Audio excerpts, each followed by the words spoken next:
So, can you tell me a bit about your education and training in healthcare? Okay. My education, I have a bachelor's in biochemistry. That's my undergraduate. And then I have a doctorate in pharmacy.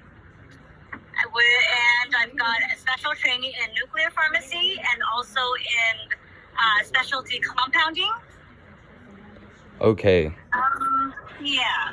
thank you. Okay, so what is your favorite aspect or part of your occupation? Um, oh my gosh, there's so many aspects that I absolutely love. Well, currently, I'm just going to talk about what is current right now. Okay. So currently, I'm a specialty compounding pharmacist, and what I do right now is I make medication for patients that are in a special population. So patients that have either difficulty swallowing, patients that don't really fall into a certain category of medications that are easily made to the regular public. So let's say there are patients that are bedridden that are unable to take like a capsule formulation, and that's the only type of medication that's out there that's available. So what I do is I then take a medication like that and I will formulate it into either something that can go into like an NG tube, like a gastric tube for them, or I can turn it into something that is topical and I can apply it, and I can apply it topically for the patient. Or I can do it like a lozenge. I can apply it underneath the tongue and let it dissolve for the patient. Like for pediatric patients that are, cannot take a capsule, I can turn it into like a lollipop for them, so that's easier for them to take, a certain medication and make it easier for them to make, turn it into like something like a candy. So that's what I do now. Is I take the medications that are available in certain types of ways and turn it into a different way, especially for the patient to make it easier for them to take. I Does see. that make sense? It does. Perfect. Thank you. Yeah. What does like a normal day in your profession look like? So so every day I am able to make things, which is awesome because that's why I went into the field of pharmacy. So a lot of people think of pharmacy as, counting pills, or, a pharmacist just, goes into like a Walgreens or something like that. They open a pill bottle and they count pills. My pharmacist, where I am, I don't have any pills actually. So everything I do on a day-to-day basis, I make. So, I come, as soon as I clock into work, I get a call from a doctor. He's like, "Hey, Lynette, I've got this patient that has this certain condition.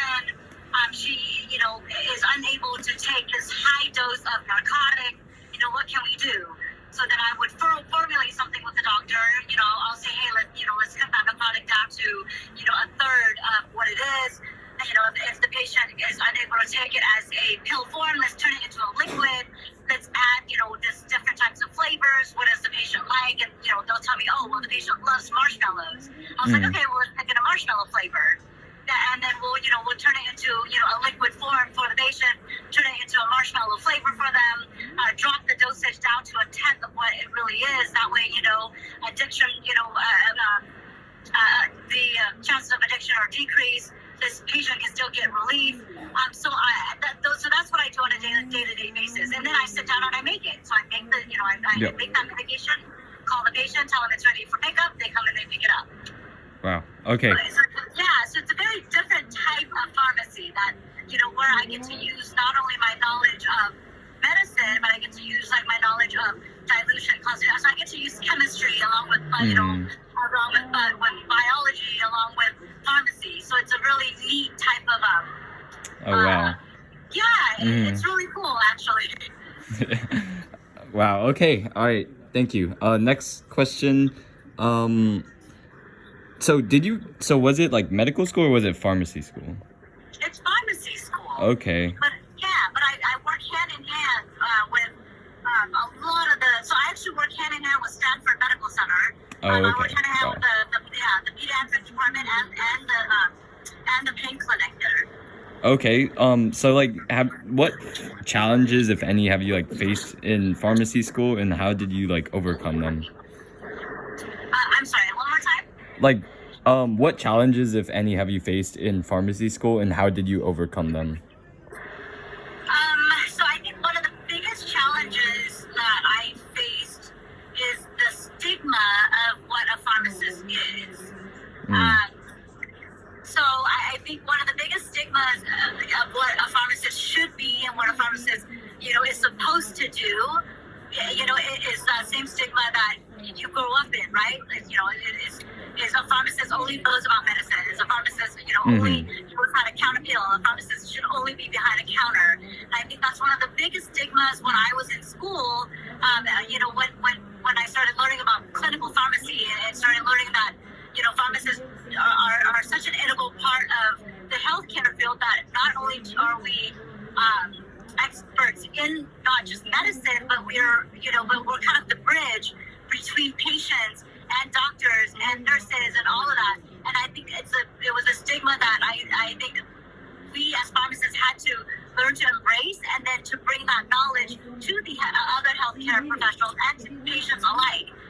So I think when I was in school and I was going through rotations and I was kind of representing pharmacists to, these brilliant doctors, and kind of telling them like, oh, no, that's not all that we do. I can bring a lot more to the plate, to the plate. I can bring a lot more to the healthcare field. I think that was one of the things that was really hard for even other healthcare professionals and even patients, to kind of look past. Do you know what I mean? Yeah. Okay. And that was a big, I think, challenge for me as a pharmacist to say, hey, let me kind of show you what I'm capable of, and what knowledge I have and what I can contribute to the healthcare field. All right. Thank you. And then one more question. What got you into becoming part of pharmacy, or like what factors did you consider when choosing your specialty? So I've always wanted to be in the healthcare field. That was there was always a passion of mine growing up. I always wanted to help people in that sense. And I think,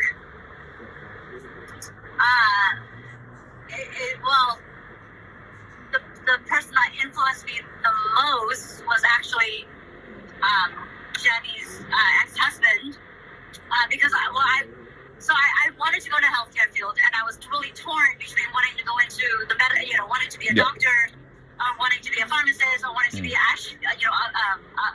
I also wanted to be a vet as well, Okay. because I loved animals, also. So it was always wanting to help in some way, in terms of health, whether it was an animal or a human being, But I think Tuan, Jen's ex, was just like, hey, I'm a pharmacist, and there was a big stigma around pharmacists, but there was so much more that pharmacists can do. So let me kind of bring you into this field. And I think I kind of followed into his footsteps, and it just opened my eyes, into that field as to what more there was, with pharmacy. And I think that's what piqued my interest, and then that kind of propelled me into that field. Okay. Well, thank you so much, Auntie Lynette. Appreciate you being part of this. All right. Of course.